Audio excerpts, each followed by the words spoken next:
شنوندگان و بینندگان عزیز، الان یکی دیگر از رفقای عزیزمان فعال کارگری و کمونیست پردل زاره رو داریم که برای ما در اهمیت این وحدت 13 تشکل کارگری در ایران که برای اولین بار متحداً رقمی رو مطرح کردن که 3.5 میلیون تومان باشه به عنوان حداقل دستمزد. رفیق عزیز پردل زاره، خیلی خوش آمدی به برنامه ما و میکروفون در خدمت شماست. من سلام دارم خدمت شما و بینندگان عزیز کانال چشمانداز. از اینجا روز 1 می به همه کارگرای زحمتکش و همه کارگرای کمونیست جهان تبریک میگم. از اونجایی که کارگران بازوی حرکت هر جامعه و رو به رشد و شکوفایی هستند و هر جامعه‌ای که از فرصت‌های اندیشه و بازوی پرقدرت کارگران بهترین استفاده میشه تا توسعه و پیشرفت و رونق دوچندانی رو پیدا کنه، منم به نوبه خودم پیشاپیش روز جهانی کارگر رو به همه کارگران و زحمتکشان جهان تبریک میگم و امیدوارم که در راه رسیدن به خواسته و مطالباتشون موفق باشن. بس این روزو که میخوایم در موردش بحث کنیم در مورد اهمیت دفاع از حداقل دستمزد کارگرها هستش.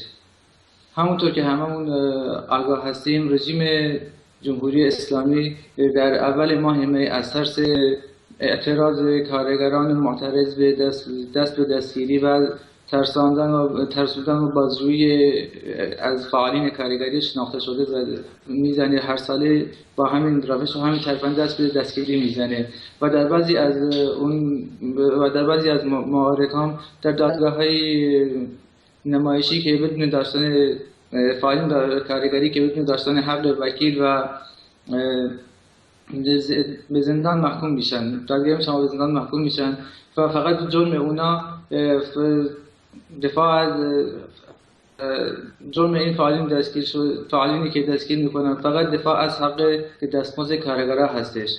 اما کارگرها هم در زندان و هم بیرون از زندان محکم ایستادن و در روز ماه می که روز جهانی اول ماه می که روز جهانی کارگر هستش با تمام قدرت و یک صدا با شعارهای کارگری خودشون خواستار پرداخت حقوق واقع و مطالباتشون رو فریاد میزنند و خواستار به رسمیت شناختن اول ماه می روز جهانی کارگر از طرف جمهوری اسلامی هستند.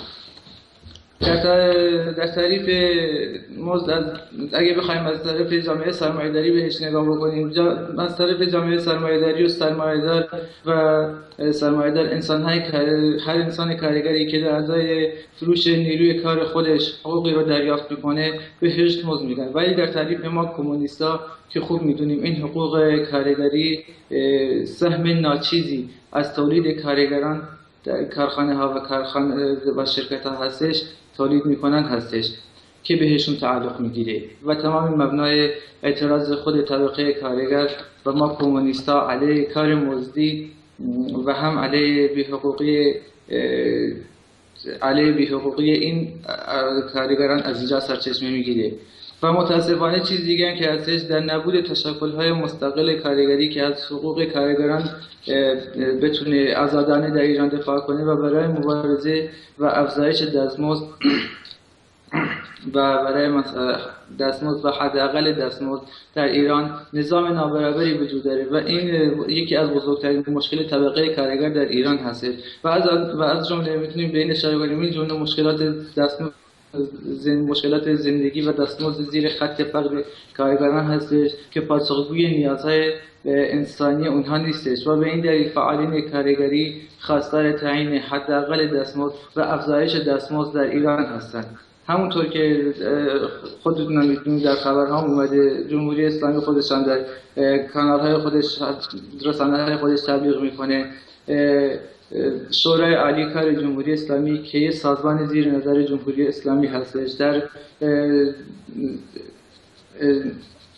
مصاحبه سال 1395 خودش در طبق آخرین آماری که خودش بیرون داده حداقل دستمزد یک کارگر که بتونه یک خانواده چند نفره رو اداره کنه 3 میلیون تا 3 میلیون و نیم اعدام کرده. ولی متاسفانه کارگران در ایران در شرایط شرایط بخصوص در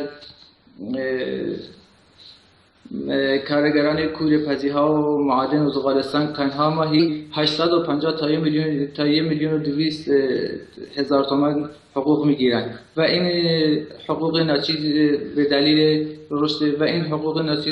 رشد سریع تورم که پاسخگوی نیازهای انسانی کارگران نیستش. کارگرها و طبقه کارگر و طبقه پایین جامعه نیستش. این نکته مهم که در رشد سریع تورم جا داره بهش اشاره کنیم اینه که در سالهای اخیر جمهوری اسلامی به دلیل ماجراجویی‌هاش در زمینه برنامه‌های اتمی که انجام داده و هزینه‌های سرسام‌آور و میلیاردی که از جیب کارگران و مردم ایران هزینه شده و از طرف جامعه جهانی ایران به انزوا رونده شده به خاطر برنامه‌های اتمیش و با تحریم‌های شدیدی که از همه لحاظ روبرو شده که باستا پیامدهای ناخوشایندی رو برای مردم ایران رو به خصوص طبقه کارگر در پی داشته که از رفیق پردل از اینکه بورژوازی مرتجعین جهان ذهنیگری میکنن و دائما برای زحمتکشا مشکلات فراهم میکنن تازگی نداره. همیشه در سراسر دنیا در حقیقت برنامه‌های ماجراجویی از جنگ و از حیف و میل و موجوده. چرا اگر نگاه کنیم 80% دارایی جهان در دست 5-6% از صاحبان سرمایه و صاحبان بانک‌ها هستند. در ایران ما این نوع گرایش همراه با سرکوب و ستم و فشار زیاد و با یک حکومت زندان و شکنجه همراهه. حالا قضیهش اینه که این چیزها رو اینا 30 سال 40 سال ادامه میدن. طبقه کارگر، شما به عنوان یک جوان فعال کمونیست راه حل رو چی میدونید؟ البته برای من خیلی روشنه. ما معتقدیم که نیروی عمده همین 15-17 میلیون طبقه کارگر و خانوادهشون که 50-60 میلیون جمعیت ایران رو تشکیل میدن. معلمان و پرستاران نیروی عظیمی هستن که دنیا رو میتونن تغییر بدن. ولی چطور ما میتونیم به اونجا برسیم که این نیرو چون یک دریای بزرگی به حرکت در بیاد و بتونه وضع و تغییر به نفع زحمتکشان، به نفع تمام مردم ایران تغییر بده؟